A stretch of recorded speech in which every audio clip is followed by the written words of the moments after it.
ये कह रहा है कि दो स्टेशन है, दो स्टेशन के बीच की दूरी 200 किलोमीटर है। तो स्टेशन ए और स्टेशन बी, इसके बीच की दूरी कितनी है? 200 किलोमीटर।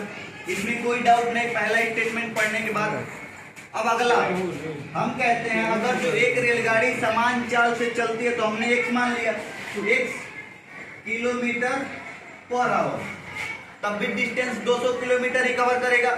अगर जो उसी रेलगाड़ी का चाल 10 अधिक कर दिया जाए तो x प्लस 10 अधिक कर दिया जाए तब भी तुम्हारा डिस्टेंस 200 किलोमीटर कवर करेगा। बट हमको सवाल सॉल्व करना है, तो देखो डिस्टेंस दिया है, स्पीड दिया है, टाइम तो नहीं दिया है।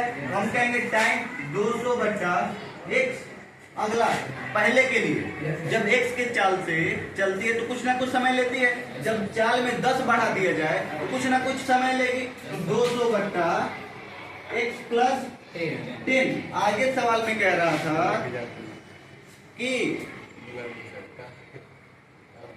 10 किलोमीटर प्रति घंटा अधिक होती है तो वह 1 घंटा पहले पहुंच जाती है, 1 घंटा पहले पहुंच जाती है। एक बात बताओ, ये 10 किलोमीटर है, इक्वल तो लगाएंगे, ये 10 किलोमीटर प्रति घंटा बढ़ रही है तो समय 1 घंटा कम लेती है, यही ना? समय मतलब कम लेती है, पहले पहुंच जाती है, बात बराबर है। फिर बात बताओ 1 अब किसमें ऐड करेंगे कि इन दोनों को बैलेंस कर दें। देखो ये तो टाइम कुछ ना अपना लिया होगा, कुछ तो लिया होगा, तो 10 किलोमीटर प्रति घंटा बढ़ा है तो वो भी अच्छी बात है, समय कम लेगा। और ये अधिक लेगा तो 1 किस में ऐड करेंगे? उधर वाले में, तभी तो समीकरण बैलेंस होगा, तभी तो इक्वेशन बैलेंस होगा। बैलेंस होगा, इसके बाद यहाँ करेंगे पक्षांतर करेंगे तो 200 upon x minus 200 upon x plus 10 is equal to 1। अब देखो ऊपर ऊपर 200 कॉमन ले लेंगे, 1 upon x minus 1 upon x plus 10 is equal to 1। अब आगे सॉल्व करेंगे हम, तो इधर मिलेगा एक इसको भी मल्टीप्लाई कराएंगे तो x plus 10 minus x upon ये 200 अभी लिखते हैं ऐसे 200, ठीक है। अब यहाँ पे नीचे x plus 10 is equal to 1। अब देखो ये x कैंसल तो ऊपर बचा 10 upon x square plus 10x is equal to 1 upon 200 होगा ना?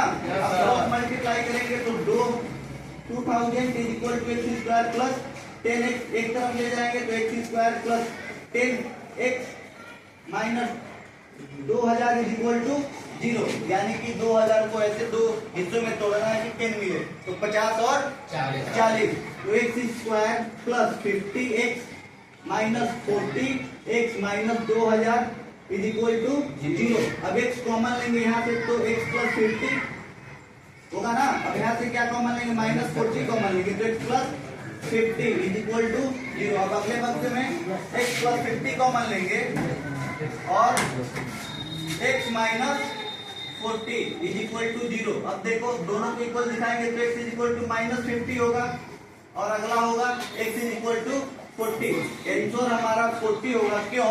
क्योंकि चाल हमेशा धनात्मक में होती है, पॉजिटिव में होती है, न कि निगेटिव में। तो निगेटिव वाला कंसीडर्ड नहीं करेंगे। इस सवाल को वेरीफाई भी करना होगा तो आराम से कर लेंगे। देखो ये 200 है ना, 240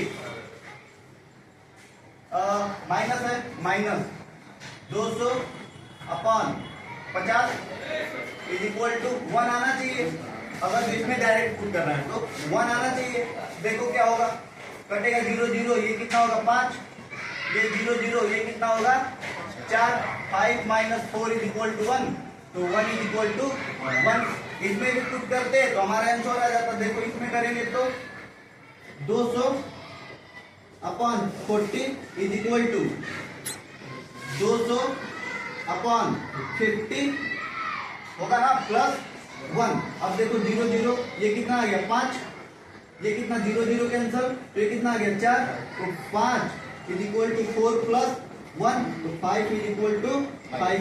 दोनों केस में हमारा क्या हो गया? इसमें भी वेरीफाई हो गया, इस पे भी वेरीफाई हो गया, तो हमारा आंसर 40 होगा। ठीक है।